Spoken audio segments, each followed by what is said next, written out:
Josh Bendit, bonjour et merci d'être en direct avec nous sur ce plateau. Vous avez été désigné par le ministère des Affaires étrangères pour mettre en place, gérer, exploiter le premier pavillon israélien à Dubaï. La date approche à grands pas. Où en êtes-vous ?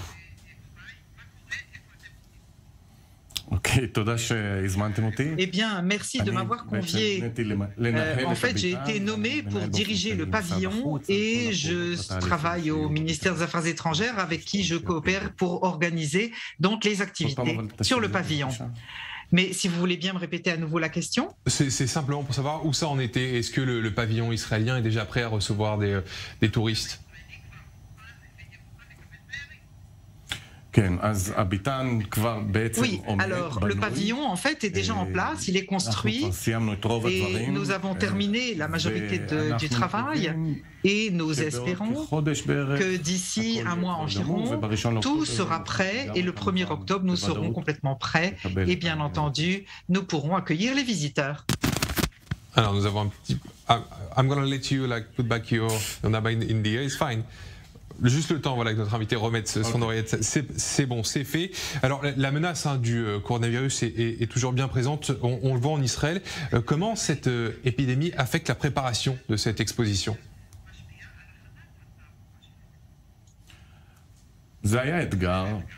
Ça a été un défi. En fait, quand vous commencez à travailler et que vous construisez, et si vous avez un ouvrier qui est malade et tout un groupe doit arrêter son travail, et puis après, il faut rajouter des moyens supplémentaires, les masques, le climat est extrêmement chaud à Dubaï, bref, les choses ne sont pas simples. Mais on peut dire que d'un autre côté, ce projet a reçu encore un an supplémentaire de travail de préparation, ce qui a permis évidemment de nous tenir dans les temps de ce point de vue.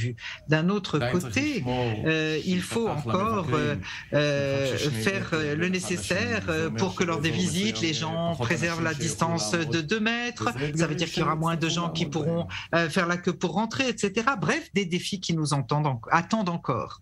Le pavillon israélien va rester plusieurs mois à Dubaï, 6 exactement, si je ne me trompe pas. Quels sont les événements à ne surtout pas manquer ?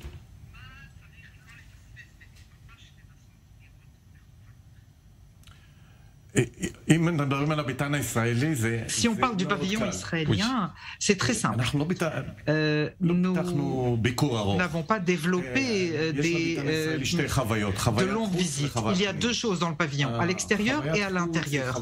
L'expérience de l'extérieur, c'est très interactif, très ouvert. Vous pouvez voir les paysages d'Israël, jouer à des jeux interactifs ou simplement vous reposer assis.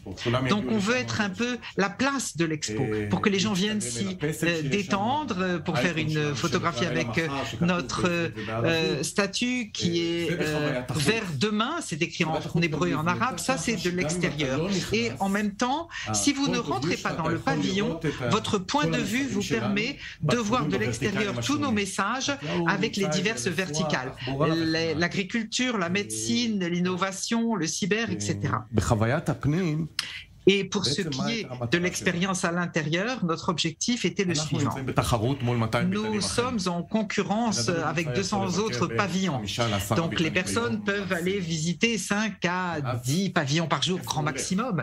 Alors la question est de savoir où est-ce qu'ils décident d'aller. Et donc nous avons créé une expérience extrêmement émouvante qui dure 7-8 minutes, mais qui est extrêmement émotionnelle, affective, qui fait passer 5 à 10 messages centraux d'un côté et de l'autre, et c'est de vous faire comprendre quelque chose de nouveau sans effort, pas quelque chose d'universitaire, d'académique, mais simplement des choses pour les gens simples, simplement ouvrir les sujets et en parler et après aller visiter d'autres pavillons. Alors comment se passe la collaboration sur place avec les locaux mais également avec les autres pays présents à cette exposition universelle ?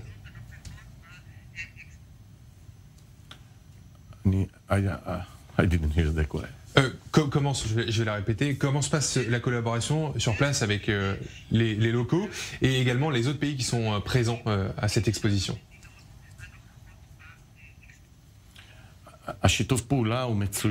La coopération est excellente.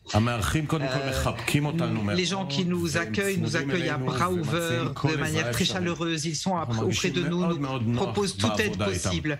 Nous sommes très très contents de travailler avec eux. Ça se passe très bien. Ce qui est intéressant et qui se passe depuis les accords d'Abraham, c'est que les autres pays, tout à coup, se sont tournés vers nous. Tout le monde demande à nous rencontrer. Tout le monde demande à coopérer. Les Américains, les Français, les Italiens, les Australiens. Et cela donne un sentiment vraiment de tribu, de lien, de contact formidable. Et cela va être une coopération très riche avec tous. Il faut se rappeler que nos deux voisins sur l'Expo, c'est les Italiens et les Indiens. Et les Indiens, c'est très important parce que la majorité de la population des Émirats sont des Indiens. Ils sont 80% des influences les plus importantes sur la communication émirati. Donc c'est très un potentiel formidable de coopération. Merci beaucoup, Josh Bendy, d'avoir accepté notre invitation sur i24 News et d'avoir répondu à toutes nos questions. Merci à vous.